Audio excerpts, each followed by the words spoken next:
নমস্কার বন্ধুরা, আশা করি সকলে খুব ভালো আছেন। বন্য জীবজন্তু দেখতে গরুমারার জঙ্গল সাফারিতে তো অনেকেই আসেন, কিন্তু এখানে এসে থাকবেন কোথায়?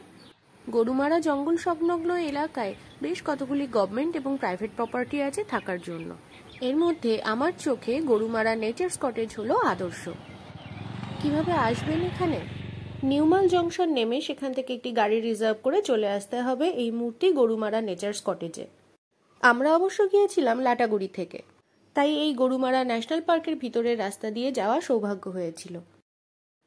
জঙ্গলের সৌন্দর্য উপভোগ করতে করতেই কখন যেন পৌঁছে গেলাম এই কটেজে।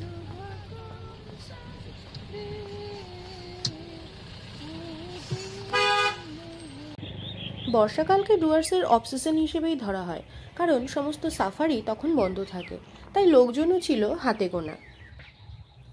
চলুন তাহলে এবার কটেজটা ঘুরে দেখে নিই। এটাই হলো কটেজের মেইন এন্ট্রান্স। এখান থেকে ডান দিকে আছে সারি দেয়া সব কটেজ এবং বাঁ দিকে আছে reception cum dining hall, dormitory এবং আরো কিছু রুম। চলুন আগে রিসেপশনটা দেখাই। রিসেপশনে ঢোকার মুখেই আছে খাবার সার্ভ করার টাইমিং।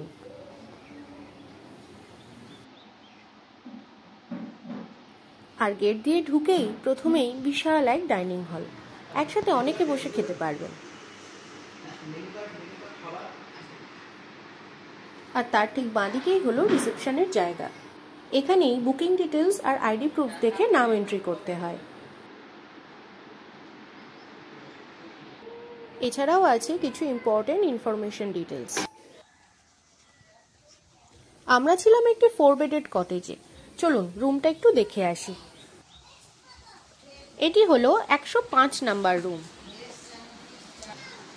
রুমে আছে দুটি বড় বড় ডাবল বেড, আছে টিভি ও এসির ব্যবস্থা, যদিও এসির ভাড়া আলাদা। আছে একটি ড্রেসিং টেবিল সহ ড্রেসিং রুম এবং একটি বেশ বড় বাথরুম, যেখানে গিজারের ব্যবস্থাও আছে।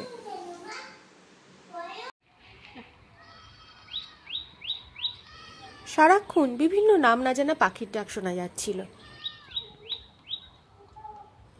আর এই রিসর্টের ঠিক সামনে দিয়েই বয়ে চলেছে মূর্তি নদী।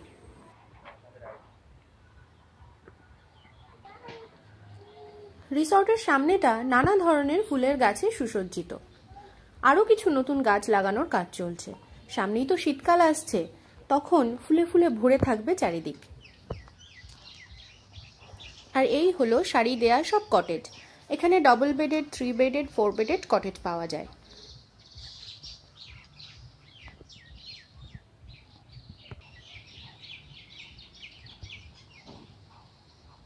রিসর্টের ঠিক পিছনেই আছে বেশ বড় একটি পার্কিং এরিয়া।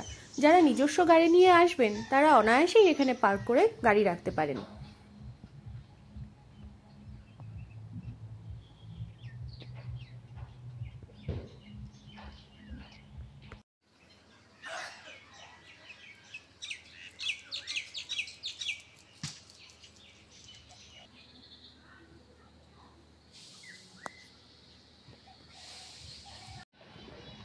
আর এই হলো রিসর্টের সামনে দিয়ে বয়ে চলা মূর্তি নদী। আর মূর্তি নদীর ঠিক ওই পারেই হলো চাপড়ামারির জঙ্গল। জঙ্গল আর পাহাড়ি নদীর শোভা দেখতে দেখতে বিকেলে বেশ কিছুটা সময় কিন্তু এখানে সুন্দরভাবে কাটিয়ে দেওয়া যায়।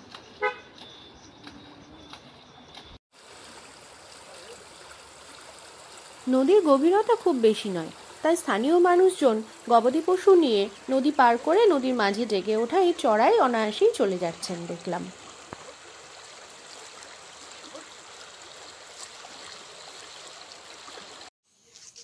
এই হলো রিসর্টের সন্ধ্যাবেলার ভিউ।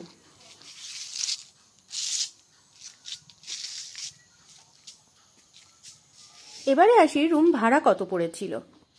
আমরা প্রথমে মেক মাই ট্রিপ থেকে ডরমিটরি বুক করি, যেখানে 3টি বেডের জন্য ভাড়া পড়েছিল 1633 টাকা। কিন্তু ওখানে পৌঁছে জানতে পারি কতগুলি কটেজ খালি আছে। তারই মধ্যে থেকে মাত্র 300 টাকা বেশি দিয়ে একটি 4 বেডেড কটেজ আমরা বুক করি। আর এখানকার খাবারের দামও মোটামুটি রিজনেবল। তাহলে কি ভাবছেন, বর্ষা কিংবা শীত দুটো দিনের জন্য অবশ্যই একবার ঘুরে আসুন এই জায়গা থেকে। আর যারা নতুন দেখছেন আমার চ্যানেলটিকে, তারা অবশ্যই সাবস্ক্রাইব করে নেবেন। তাহলে আজকের মতো এই পর্যন্তই, দেখা হবে পরের কোনো ভিডিওতে। টাটা।